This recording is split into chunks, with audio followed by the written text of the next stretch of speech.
ჩვენ დავანონცეთ დიუშენის მარში, რომელიც იქნება ყოველ კვირას 6 საათზე. დაიწყება რუსთაველის მეტროსთან, შევიკრიბებით ყოველ კვირას 6 საათზე რუსთაველის მეტროსთან და დავიზრებით კანცელარიის მიმართულებით. მოგიწოდებთ ყველას, მიუხედავად თქვენი პოლიტიკური შეხედულებისა, მემარცხენეებს, მემარჯვენეებს, ლიბერალებს, ტრადიციონალებს, ანუ ნაცებს, ქოცებს, ყველას მოგიწოდებთ, რომ მოდით ჩვენ მარშზე. ეს არ არის მარში, რომელიც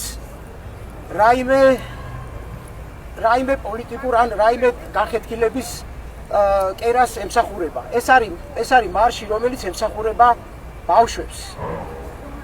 ეს არის მარში, რომელზე მოსვლა და რომლის მხარდაჭერა, ბავშვების სიცოცხლის მხარდაჭერა ყველა ადამიანის მოვალეობაა.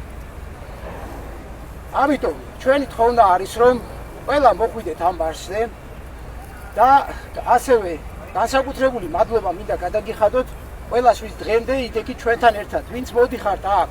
ასევე განსაკუთრებული მადლობა მინდა გადაგიხადოთ რუსთაველის პროტესტის მონაწილეებს. ჩვენ რუსთაველის პროტესტიდან ყოველ დღე ყავს ხალხი, რომელიც აქ ამოდის, მხარდაჭერას გვიცხადებს, ასევე მარშით მოდის და შეძახილებით გვამხნევებს და ჩვენ გვერდზე დგას და ღამეს ათენებს ჩვენ გვერდზე. განსაკუთრებული მადლობა მინდა მოგახსენოთ ყველას, ვინც დღე და ღამე ქუჩაში დგახართ და აპროტესტებთ უსამართლობას, აპროტესტებთ უკანონობას და აპროტესტებთ ყველაფერს, რაც არის გასაპროტესტებელი. აი ეს ხალხი ჩვენთვის ხარ ძალიან ძვირფასი. ამიტომ გვინდა ყველას მოგიწოდოთ, რომ მოხვიდეთ ჩვენთან და ასევე გვინდა რომ ასევე დედებს, მშობლებს, შვილებს, დებს, ძმებს, ყველას, ვისთვისაც ძვირფასია ბავშვების სიცოცხლე და ასევე გვინდა გთხოვოთ ერთი რამე, რომ ჩვენი ბავშვების მარში გახდეს ერთიანობის მარში. ამიტომ თავი შევიკავოთ ყველა იმ სიმბოლიკის გამოყენებისგან, რამაც შეიძლება ხელი შეგვიშალოს ამ ერთიანობაში, რაც გვაპირისპირებს, რაც ხლიჩავს, ყველანაირი სიმბოლიკისგან თავი შევიკავოთ. თქვენ თვითონ იფიქრეთ, რა შეიძლება იყოს ეს სიმბოლიკა და რამ შეიძლება ჩვენ ერთმანეთისგან გაყოს და დაგვაპირისპიროს.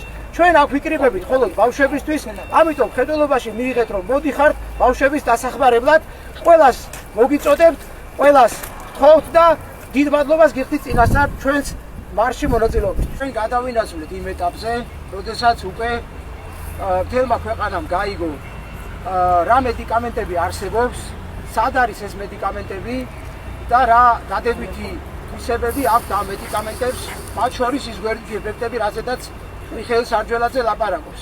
ეხლა უკვე დროა ამ დისკუსიაში ჩაერთონ ექიმები. არც ჩვენ ვართ ვენეციელები და არც მიხეილ სარჯველაძე არ არის ფრანგი. ჩვენ ვლაპარაკობთ თემაზე, რომელიც არ არის ჩვენი პროფესია. ამიტომ მოუწოდებთ ექიმებს, რომ ჩაერთოთ ამ დისკუსიაში და მაგიდაზე მოიტანონ თავისი პროფესიული მოსაზრებები და შეხედულებები.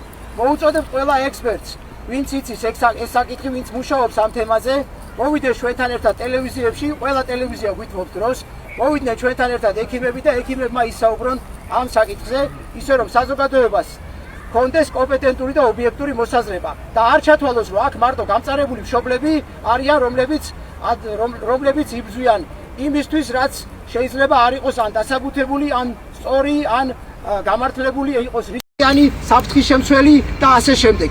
ექიმებმა თქვან თავისი მოსაზრებები.